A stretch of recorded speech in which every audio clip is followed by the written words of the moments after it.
No programa de hoje, nós vamos conversar com o professor Dinarte Fernandes, ele que é doutor e mestre em administração e professor de Direito Tributário e Financeiro do Centro de Ciências Jurídicas de Souza, da Universidade Federal de Campina Grande.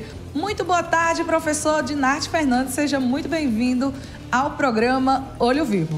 Boa tarde, Priscila Tavares, boa tarde, Fernando Alencar, boa tarde até ao imenso público que nos assistem, que nos escutam por todos os canais que acompanham essa rede que tem crescido muito e presta um serviço relevante, principalmente quando traz temas, né, nesse sentido de que a sociedade está a cada dia borbulhando sobre esse aspecto, né, sobre os medos, sobre as desinformações que também têm ocorrido na nossa sociedade, e eu acho que isso faz parte do processo tecnológico que a nossa geração está vivenciando, uma vez que hoje nós temos informações, eu até brinco, 24 horas por dia na palma das nossas mãos.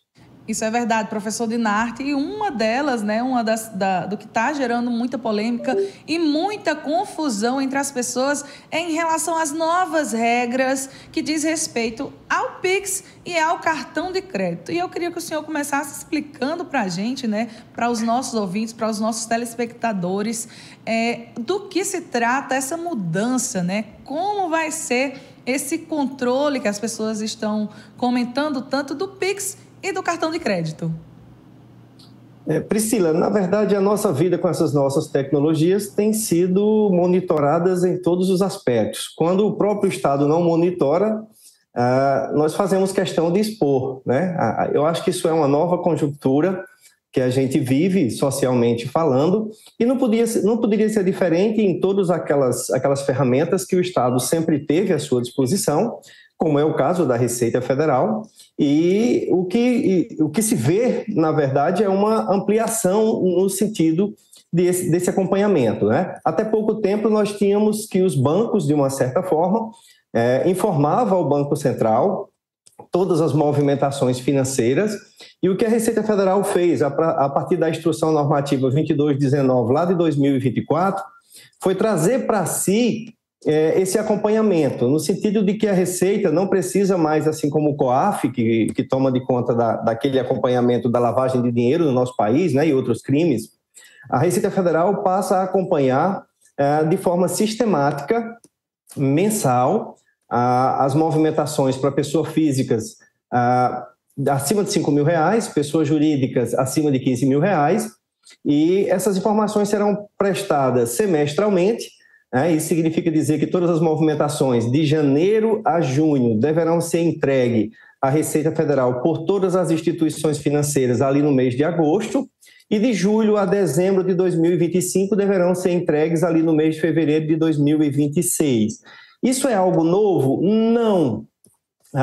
Se a gente puder falar um pouquinho desse monitoramento que a Receita Federal, que os órgãos e as fazendas públicas fazem junto aos contribuintes e à sociedade em geral, isso já vem desde 1995, quando se apresentou o projeto SPED. Lembro bem que a partir de 2003, ou seja, há 22 anos atrás, quando se começou a trabalhar a questão das operadoras de cartão de crédito. Óbvio que o que se tem agora, com as novas tecnologias e com essas novas regras, os órgãos de fiscalização, os órgãos de regramento da tributação brasileira, como é a Receita Federal, e diga-se de passagem, não tem só ela, nós temos mais 27 receitas estaduais e mais 5.570 receitas municipais, que também têm a competência tributária de fiscalizar da mesma forma que a Receita Federal tem essas informações e tem esses acompanhamentos. Hoje nós temos um município, através da sua estrutura tributária, também acompanhando as movimentações bancárias, no caso daqueles contribuintes que lhes são da sua competência. Então, esse controle do Pix e do cartão de crédito, assim como das transações financeiras, a partir de 2025, elas passam a ser acompanhadas de forma mais efetiva, de formas mais próximas. Isso leva o contribuinte a ter que buscar informações, buscar conhecimento e, obviamente, fazer um planejamento pessoal e também empresarial. Professor, então quer dizer que essa regra ela é nova ou ela já existia antes? Ela já existia antes. O que realmente muda em 2025? Excelente pergunta, Priscila. Na verdade, ela sempre existiu, né? Senão nós estaríamos negando que a Receita Federal nunca acompanhou, nem nunca fiscalizou nenhum contribuinte nesse país. Não é bem assim, né? Por isso que eu digo que tem muita desinformação, tem muito terrorismo e muitas das vezes tem muita mal informação que pode levar a alguns prejuízos, tanto de pessoa física como de pessoa jurídica. O que é que nós temos de novo? Como eu iniciei falando, hoje não é só o Banco Central que irá concentrar e acompanhar essas informações dos bancos, mas agora diretamente a Receita Federal.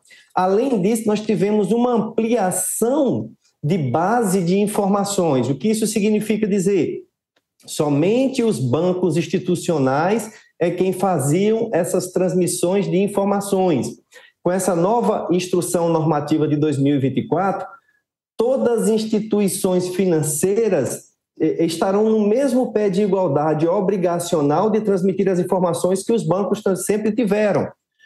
Só para título de exemplo, essas grandes marketplaces, essas grandes lojas que têm suas estruturas de instituição financeira de crédito, uma Magalu da Vida, Casas Bahia, Lojas Americanas, tem tantas outras que nós temos dentro do Brasil, ou às vezes até fora que operam no Brasil. Se você fizer movimentações tanto no Pix como no cartão de crédito, essas instituições também irão informar a Receita Federal. Então a gente precisa entender que a grande preocupação agora é pessoa física e pessoa jurídica precisam organizar a sua vida, precisam planejar no sentido de que suas movimentações representem efetivamente a sua renda, né? O seu faturamento. Então, de cara, a gente já está, como se diz a história, orientando no sentido de que não empreste mais o seu CPF. Não só para um cartão de crédito, para colocar dependentes ou para emprestar para uma pessoa utilizar, mas não empreste o seu CPF para alguém fazer um Pix, para alguém transferir um dinheiro, para alguém movimentar aquilo que não é da sua renda. Porque no ano seguinte, a Receita Federal vai absorver todas essas informações que a Receita Federal vai receber das instituições e vai cruzar com as suas informações declaratórias. Óbvio, se tiver divergência, se tiver alguma situação suspeita, a Receita Federal vai lhe notificar, vai pedir para você explicar, vai pedir para você justificar por que você declarou que era isento e só me movimentou R$30 mil no ano e, de repente, você transacionou R$100 mil. A respeito das transações, professor Dinarto, boa tarde. Quem movimentar mais de 5 mil por mês terá problemas com a Receita? Excelente pergunta, Fernando Alencar. Necessariamente não e efetivamente sim, né? Necessariamente não, porque, por exemplo, se eu sou um funcionário público, eu tenho o meu salário de R$10 mil, eu posso movimentar um Pix não só o Pix, eu posso fazer movimentações financeiras acima de R$5 mil. Na verdade, até os R$10 mil, que é o valor correspondente à minha renda. O que é que vai acontecer no ano de 2026? O professor Dinarto Fernandes vai fazer a sua declaração de imposto de renda, dizer que ganhou R$10 mil por mês da Universidade Federal, dá 120 mil ao ano, e quando a Receita cruzar essas informações com as informações que ela recebeu das instituições, ela vai observar que Dinarto efetuou gastos, efetuou transações dentro daquilo que ele declarou das suas rendas. Qual é o grande perigo? É justamente você ultrapassar esse limite de R$5 mil, que é um limite, diga-se de passagem, para que as instituições financeiras estejam obrigadas a transmitir as informações para a Receita Federal. O grande perigo é quando eu transaciono acima desse valor, as instituições informam para a Receita e no ano seguinte eu não informo, ou então eu informo menor valores do que a Receita, os bancos transacionaram para a Receita e a Receita recebeu de mim as informações. Então, nesse caso, vai haver divergência. Nesse caso, o meu CPF vai cair em malha, porque para a Receita é como se eu tivesse ganho 100 mil e tivesse movimentado 150. Perfeitamente, professor Dinarte. Nós estamos conversando agora com o professor Dinarte Fernandes, que está tirando as principais dúvidas da população em relação, às novas regras do Pix e do cartão de crédito. Muitas fake news estão se espalhando, professor, depois que essas novas regras foram colocadas, depois que essas novas regras foram colocadas aqui no Brasil. E uma coisa que a gente vê muito em relação a isso e estabelecimentos que não estão mais aceitando o Pix nem cartão de crédito, ou então que estão cobrando um valor para receber em Pix. E eu queria que o senhor dissesse para a gente, é permitido ter uma taxa quando o pagamento é feito via Pix? Realmente, infelizmente, um assunto tão sério como esse, a gente vê desinformações tanto de um lado como do outro. E aí eu já começo exemplificando o seguinte, algumas pessoas me questionam, o Pix vai ser taxado? Não existe novo imposto e não existe taxação sobre o Pix. Então eu posso gastar à vontade ou gastar da forma como eu sempre continuei gastando. A resposta também é não. Não é assim. Você vai gastar, vai organizar a sua movimentação e o seu planejamento, tanto as pessoas físicas como as pessoas jurídicas, dentro daquilo que é a sua vida, que é a sua realidade, que é o faturamento da sua empresa, que é a renda da sua pessoa física, tá? E que você irá informar para a Receita Federal. Porque se você não informar para a Receita Federal, tanto pessoa física como pessoa jurídica irá, com certeza, cair em malha, ter divergência, e no caso de omissões, tanto pessoa física como pessoa jurídica terão que pagar a diferença sobre essas omissões, e pessoa física ainda terá uma multa de penalidade de 75% até 150%, dependendo das naturezas das omissões. Com relação às vendas, com relação às pessoas que estão deixando de vender com Pix, deixando de vender com cartão de crédito, isso é muito de uma gestão interna, né? Isso é muito de um planejamento tributário interno das empresas. E assim como a gente sabe que cartão de crédito ele tem um custo operacional, dependendo do banco, dependendo do tipo de contrato que a empresa tem de Pix com a instituição financeira, se tiver um custo, é óbvio e é lógico que ele vai colocar isso dentro da sua composição de custo dos produtos. Ou seja, nós estávamos esperando a reforma tributária, que começa a viger a partir do próximo ano, para fazer toda uma discussão de como as empresas vão vender, de como o consumidor vai comprar, de como vai ficar toda a economia, mas eu vejo que isso já foi antecipado com essa instrução normativa e com essas mudanças que o Pix está, dizendo assim, sacudindo todo mundo, né? E fazendo com que tanto as pessoas físicas como as empresas possam novamente discutir a sua forma de atuar, a sua forma de trabalhar, a sua forma de agir, tanto em aspecto econômico como em aspectos tributários. Professor Dinarte, a quais dados a Receita terá acesso?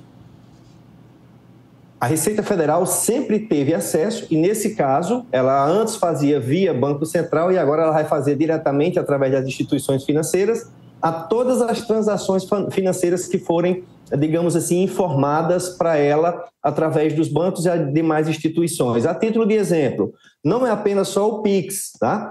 O Pix e o cartão de crédito, não é apenas só o Pix e o cartão de crédito, mas também as transações em contas. E não é somente bancos presenciais, bancos físicos, né? Muita gente acha, não, eu vou fechar minha conta no banco físico, vou abrir uma conta no banco digital, ou vou abrir uma conta num banco global que opera fora do Brasil, vou transformar meu real em dólar e eu estou livre da Receita Federal. Não. Todas as transações financeiras que passarem pelo sistema financeiro brasileiro ou internacional, através das contas globais, que você faz...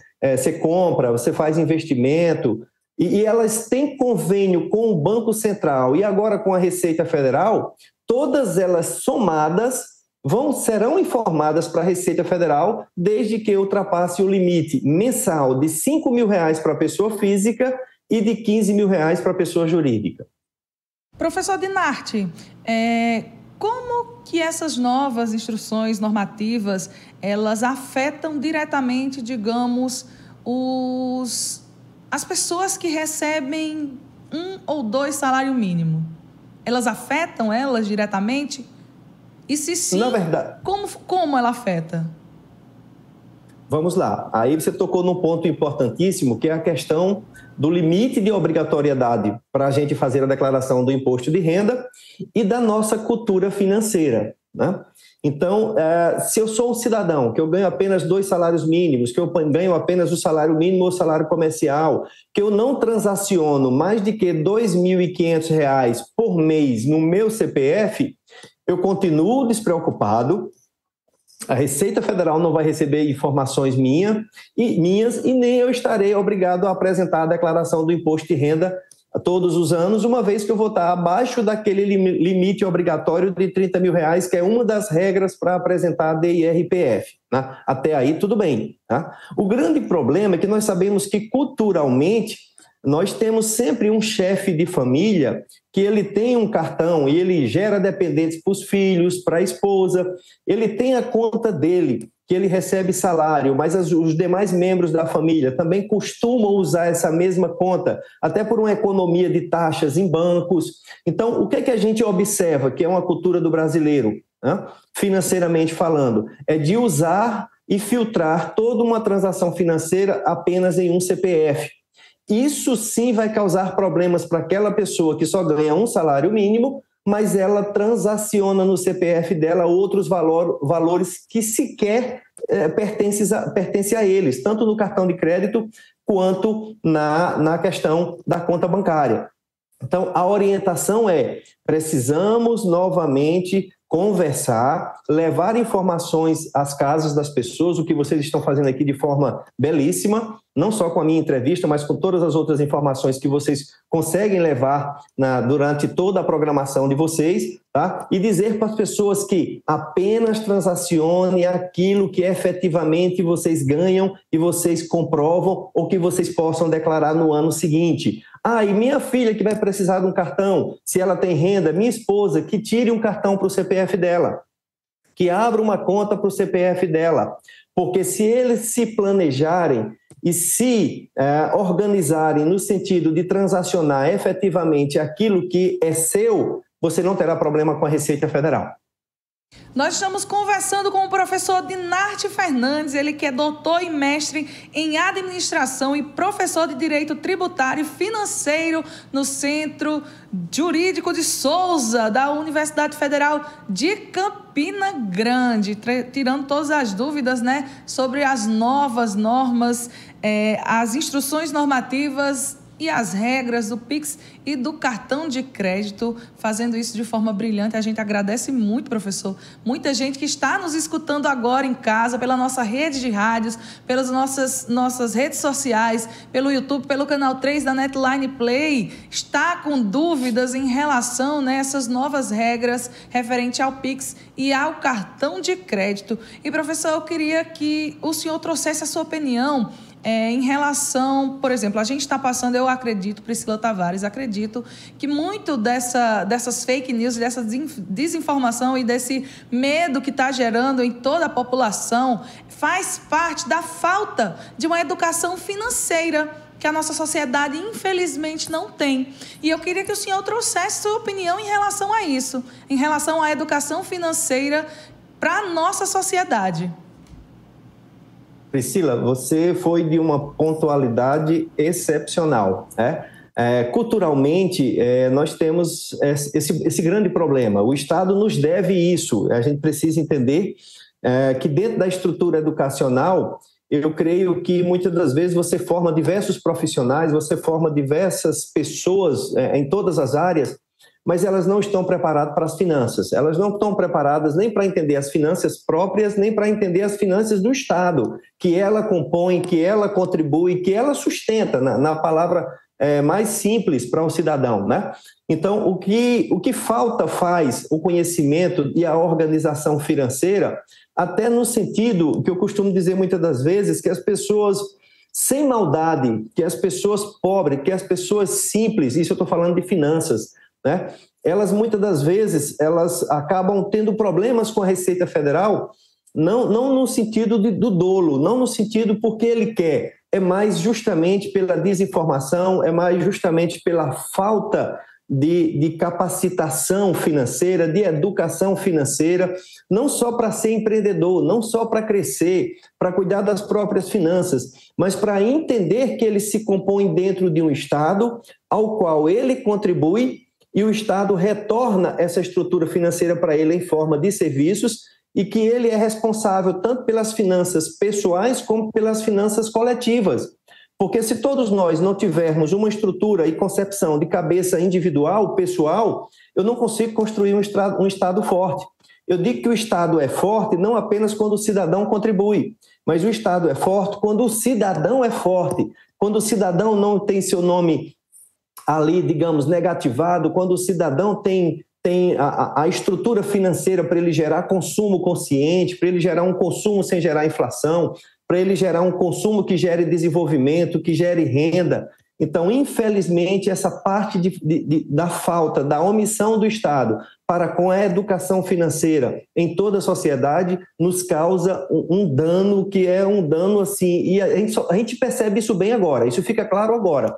Né? Porque uma instrução normativa como essa, em tese, não era para estar com esse borbulho todo. Nós temos instruções normativas, nós que operamos o direito tributário, nós temos essas instruções, como, por exemplo, a da DIRPF, todos os anos. E ninguém nunca se importou, ninguém nunca falou nessas instruções, ninguém nunca falou nesses parâmetros de base de cálculo para a informação dos órgãos. Veja que o sistema SPED, que é o Sistema Público de Escrituração Digital, já existe há quase 30 anos. E somente agora uma situação como essa causa todo um efeito desse na sociedade, com fake news, com desinformações, com preocupações, com pessoas estressadas, sem falar que eu já percebo que isso, de uma certa forma, vai afetar o comércio local. Né? As pessoas vão se retrair por não entender e não conseguir planejar. Os comércios, por medo e por desinformação, vão deixar de receber de certas formas de pagamento. Então, olha o dano que tudo isso é causado por não termos conhecimento e não termos informações e, por último, não termos educação financeira. Professor, perfeitamente. Professor Dinarte, muito obrigada pela sua participação. A gente está chegando aqui no finalzinho. Eu queria que o senhor deixasse um recado para quem está nos ouvindo, nos vendo, em relação a todo esse burburinho, né, que gerou em cima dessas instruções normativas que foram ditas agora em 2025. Eu que agradeço, antes de mais nada, o espaço. Eu acho que como servidor público, como professor desse assunto e desse tema, é a minha obrigação, mais do que nunca, levar informações não apenas aos meus alunos, trancados numa sala de aula, mas principalmente a toda a sociedade. Então, sempre que sou convidado, sempre que sou inquirido em qualquer lugar, me manifestarei e colocarei todas as informações que forem, digamos assim, necessárias e importantes para ajudar a sociedade e as pessoas. E a orientação é sempre no sentido de que procure informação, não precisa de estresse, não precisa de terrorismo, não precisa digamos assim, de pânico. É entender o que está acontecendo, é conversar com pessoas que têm conhecimento e têm diversos profissionais, tanto tributaristas no sentido de formação jurídica, tributaristas de formação contábil, tributaristas de formação econômica. Procure essas pessoas, ou o pessoal que tem mais um conhecimento e já trabalha com isso há um bom tempo, e organize as suas finanças. Eu acho que essa instrução, de uma certa forma, eu acho que todo esse momento está servindo para que a gente possa entender que a gente precisa organizar a nossa vida. Né? A gente precisa organizar a nossa vida em sociedade para depois organizar a sociedade para a nossa vida. Perfeitamente, professor. Professor Dinarte, muito obrigada pela sua participação de hoje. Fica aberto aqui o programa Olho Vivo para sempre trazer informação para você que está em casa, que está nos ouvindo, está nos vendo, ficar por dentro do que está acontecendo e saber a verdade. Porque nós trabalhamos aqui com informação. Pessoas como o professor Dinarte trazendo realmente a verdade e o que é que está acontecendo para você de casa não se desesperar, não é isso, professor? Com certeza, informação é tudo. obviamente com responsabilidade, como vocês fazem, para não causar pânico e não causar fake news e desinformações. Apesar que eu acho que isso é um processo, nós estamos aprendendo todo esse mundo tecnológico. Antigamente nós dependíamos de 1 ou 2 canais, hoje em dia nós temos tudo isso na palma das nossas mãos.